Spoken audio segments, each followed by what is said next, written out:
راگا نے خون خوار نظروں سے بستی کے لوگوں کو دیکھتے ہوئے کہا، میری آخری خواہش یہ ہے کہ میں ان سب کو کھا جاؤں، ان سب کو پھانسی پر لٹکا دوں اور خود آزادی سے مزے سے بیٹھ کر زندگی گزاروں۔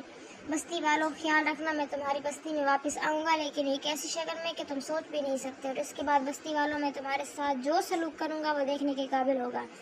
بستی والے ہنسنے لگے۔ چودھری اقبال کے بیٹے چودھری نذیر نے کہا، میرا بس چلتا راگا تو میں تجھے خود اپنے ہاتھوں سے پھانسی دے دیتا، لیکن یہ کام جلاد کر رہا ہے، چونکہ اس کی سرکاری ڈیوٹی ہی یہی ہوتی ہے، تو اب تو کتے کی موت مرنے جا رہا ہے۔ تو ایسی باتیں مت کر، بلکہ اللہ کو یاد کر جو تیرے گناہوں کو معاف کر دے۔ راگا نے کہکا لگایا اور اس کے بعد پھانسی گھاٹ پر جا کر کھڑا ہو گیا۔ اس کے گلے میں پھانسی کا پھندا ڈالا گیا اور اس کے بعد اسے موت کی سزا دی جانے لگی۔ لیکن اس وقت سب لوگوں کے منہ حیرت سے کھل گئے جب انہوں نے دیکھا کہ راگا کا بدن اچانک ہی پتلا ہوتا جا رہا ہے۔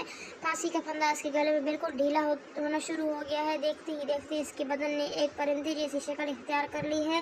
بڑے بڑے پر فضا میں بلند ہونے لگے، یہ بہت بڑے پنکھے کی طرح سے تھے۔ شکل بالکل گھوڑے کی شکل میں تبدیل ہو گئی تھی۔ پتلی لمبی گردن، چہرے پر 2 سینگ ابھر آئے اور گردن پر کانٹے سے پڑ گئے۔ پھر اس کا بدن تبدیل ہوتا ہی چلا گیا، ہاتھ لمبے ہو گئے اور پھر ان کے پنجے بھی ابھر آئے۔ اس طرح سے پاؤں بھی اس کی طرح شکل اختیار کر گئے تھے، اور پھر ایک بڑی سی دم نمودار ہوئی جو فضا میں بل کھانے لگی۔ یہ پرندہ کسی گدھے کے برابر کا ہوگا۔ لمبے لمبے پر فضا میں بلند ہوئے اور وہ ایک بھیانک کہکا بلند ہوا، اور پرندہ آہستہ آہستہ پھانسی گھاٹ سے فضا میں بلند ہونا شروع ہو گیا۔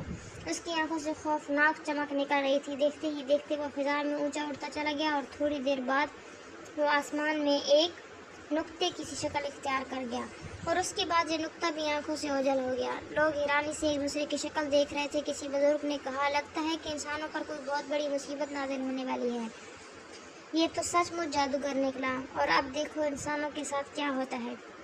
بستی امانت شاہ والے لوگ اب اپنی بستی میں واپس آ گئے، اور پوری بستی میں راگا کے بارے میں بات چیت ہونے لگی۔ لوگوں نے اس وقت کے الفاظ یاد کیے جب راگا نے کہا تھا کہ اسے سزائے موت نہ دی جائے، ورنہ ایک ایک پر مصیبت نازل ہوگی۔ بہرحال راگا غائب ہو گیا۔ بستی امانت کے کچھ فاصلے پر ایک عجیب و غریب پہاڑی سلسلہ تھا، جہاں نہ جانے کیسے کیسے چٹانیں میناروں کی شکل میں ابھری ہوئی تھی۔ یوں لگتا تھا جیسے یہ مینار انسانی ہاتھوں نے تراشی ہوں۔ اکثر رات کی تنہائیوں میں ان میناروں کے پاس عجیب و غریب آوازیں سنائی دیتی تھیں، اور ایسا لگتا تھا جیسے وہاں کوئی گول گول چیز فضا میں تیر رہی ہو۔ یہ اندازہ نہیں ہو سکا تھا کہ یہ گول چیز آخر ہے کیا، لیکن بہرحال لوگ ادھر جاتے ہوئے ڈرتے تھے۔ وہ عجیب و غریب کھنڈرات نما جگہ تھی جس کی تاریخ کا کوئی پتہ نہیں چلتا تھا کہ یہ کب جگہ نمودار ہوئی۔ البتہ ایک بستی کا ایک آدمی جس کا نام فیاض خان تھا، اس نے عجیب و غریب منظر دیکھا۔ ان خوفناک کھنڈرات میں جو گول گول انڈے نما چیزیں گھوم رہی ہوتی ہیں، وہ اس وقت بھی کافی تعداد میں موجود ہیں۔ اور پھر اس نے دیکھا کہ ایک انتہائی ہولناک پرندہ ہے ان کھنڈرات میں نمودار ہوتا اور تیرتا ہوا ایک طرف چلا گیا۔ فیض شاہ تو خوف سے ہی پاگل ہو گیا تھا۔ جب وہ بستی میں داخل ہوا تو اس کی حلق سے آواز تک نہیں نکل رہی تھی۔ اس کے گھر والوں نے اسے پانی وانی پلا کر بستر پر لٹایا، اور جب فیض شاہ کی حالت بہتر ہوئی تو اس کو اپنے کانوں کو ہاتھ لگاتے ہوئے کہا، میں نے جو کچھ دیکھا ہے اسے الفاظ میں بیان نہیں کر سکتا، اتنا ہولناک پرندہ میں نے کبھی نہیں دیکھا۔ ویسے میں تمہیں ایک بات بتاؤں، بستی والے جب راگا کی پھانسی کا منظر دیکھنے گئے تھے تو انہوں نے بتایا تھا کہ راگا نے ایک خون خوار پرندے کی شکل اختیار کر لی اور لوگوں کو نقصان پہنچانے کی بات کی ہے۔ مجھے تو لگتا ہے کہ اب کچھ نہ کچھ ہو جائے گا۔ اور فیض خان کا کہنا بالکل سچ ہی نکلا۔ ایک صبح بستی امانت شاہ کے لوگ اپنے اپنے کاموں میں مصروف تھے۔ صبح سورج نکلا ہوا تھا کہ کھیتوں میں کام کرنے والے کچھ لوگوں نے زمین پر ایک بڑا سا سایہ دیکھا۔ یہ سایہ کسی پرندے کا تھا۔ انہوں نے آنکھیں اٹھا کر دیکھا تو ان کی حلق سے دہشت ناک چیخ نکل گئی۔ ایک انتہائی خون خوار پرندہ فضا میں بڑے بڑے پر ہلاتا ہوا پرواز کر رہا ہے، اور دیکھتے ہی دیکھتے وہ اچانک ہی نیچے کسی میں جھپٹا، اور اس نے غوطہ لگا کر کھیتوں میں کام کرنے والے ایک آدمی کو اپنے پیروں میں دبوچ لیا، اور اتنے اطمینان سے اسے لے کر فضا میں اڑ گیا جیسے اس نے کوئی چھوٹی سی مچھلی پکڑی ہو۔ وہ بندہ اچھا خاصا جوان آدمی تھا، اس کے پیروں کے شکنجے میں پھنسا ہوا چیخ رہا تھا اور ہاتھ پاؤں ہلا رہا تھا۔ پرندہ اسے لے کر فضا میں کافی بلند ہو گیا، اور ان لوگوں نے جنہوں نے خود اپنی آنکھوں سے یہ منظر دیکھا تھا، پرندے کا پیچھا کرنا شروع کر دیا۔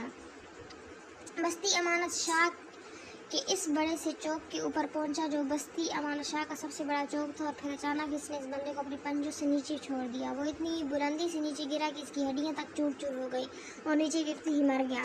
پرندہ فضا میں اڑتا ہوا وہاں سے آگے بڑھ گیا۔ ساری بستی میں ایک کہرام مچ گیا۔ لوگ خوفزدہ لہجے میں ایک دوسرے کو بتانے لگے کہ وہ پرندہ کیسا تھا۔ جن لوگوں نے راگا کو پرندے کی شکل اختیار کرتے ہوئے دیکھا تھا، انہوں نے تصدیق کر دی کہ وہ راگا ہی تھا۔ فوراً ہی لاش کو ٹکڑوں کی شکل میں سمیٹا گیا اور اس کے گھر پہنچایا گیا، جہاں فوراً ہی رونا پیٹنا مچ گیا۔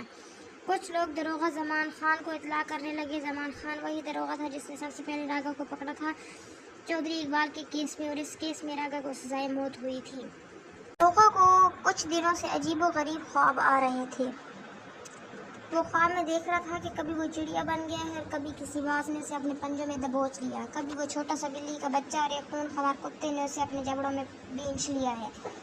یہ اطلاع سن کر داروغہ کو تو بخار ہی آ گیا۔ اس نے کہا، میں بھلا اس کیس کے بارے میں اب کیا کر سکتا ہوں؟ مرنے والا تو مر گیا، تم لوگ اپنی حفاظت کرو، بتاؤ اب میں کسی ایک گرفتار کروں؟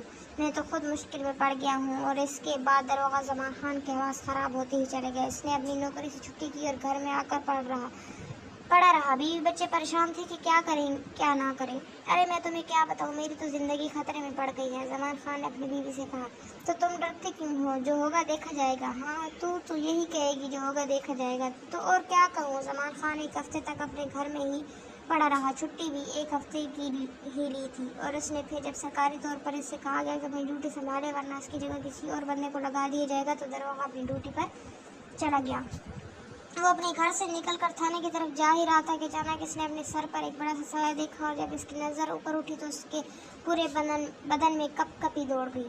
یہ ایک ہولناک پرندہ تھا جو غوطہ لگا کر اس کی طرف آ رہا تھا، اور دیکھتے ہی دیکھتے خون خوار پرندے نے داروغہ کو اپنے پنجوں میں کس لیا اور فضا میں بلند ہو گیا۔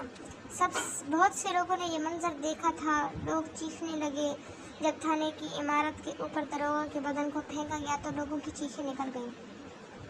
داروغہ کا بدن عمارت سے گر کر پاش ہو گیا تھا اور راگا کی پیشن گوئی بالکل ٹھیک ہو گئی تھی۔ اس نے داروغہ سے بدلہ لے لیا تھا۔ یہ اطلاع دوسرے لوگوں کو پہنچی اور وکیل احمد دین، جس نے خود بھی یہ الفاظ سنے تھے، وہ 2-3 بار اس کے دل میں یہی خیال آیا تھا کہ کیا واقعی راگا کا کہنا بالکل درست ہی ثابت نہ ہو، کیونکہ یہ منظر تو بہت سے لوگوں نے اپنی آنکھوں سے دیکھا تھا کہ جب پھانسی گھاٹ سے وہ جادوگر فضا میں بلند ہو کر غائب ہو گیا تھا۔ بہرحال کچھ بھی تھا، احمد دین ایک بہادر آدمی تھا، لیکن پھر بھی اس کے دل میں یہ خیال آتا کہ کہیں واقعی راگا سچ نہ کر دکھائے، اور یہی ہوا۔ ایک دن وکیل صاحب رات کے وقت کہیں جا رہے تھے کہ اچانک ہی فضا میں انہیں پروں کی پھڑپھڑاہٹ سنائی دی۔ اس سے پہلے کہ وہ سنبھلتے جانا کہ انہیں ایک ہولناک پرندے نے اپنے پنجوں میں دبوچ لیا، اور وکیل صاحب کا وہی حشر ہوا۔ اب تو پورے ملک میں کھلبلی مچ گئی تھی۔ بہت سے لوگ سر جوڑ کر بیٹھ گئے تھے کہ راگا کے خلاف کیا کیا جائے۔ بستی امان شاہ کے پھر بھی چکر لگائے جا رہے تھے اور پوچھا جا رہا تھا کہ راگا کا ماضی کیا تھا۔ بہرحال ساری باتیں اپنی جگہ۔ جج صاحب نے 2 گن مین رکھ لیے تھے جو اب ہر وقت ان کے ساتھ چلتے تھے، کیونکہ تیسرا خطرہ جمال احمد صاحب کو ہی تھا۔ ہر شخص ڈر رہا تھا۔ جمال احمد صاحب حالانکہ بہت پڑھے لکھے آدمی تھے اور جادو وغیرہ پر یقین نہیں رکھتے تھے، لیکن جو کچھ ہوا تھا اس کے بعد تو ہر بات پر یقین کرنا ہی پڑتا تھا۔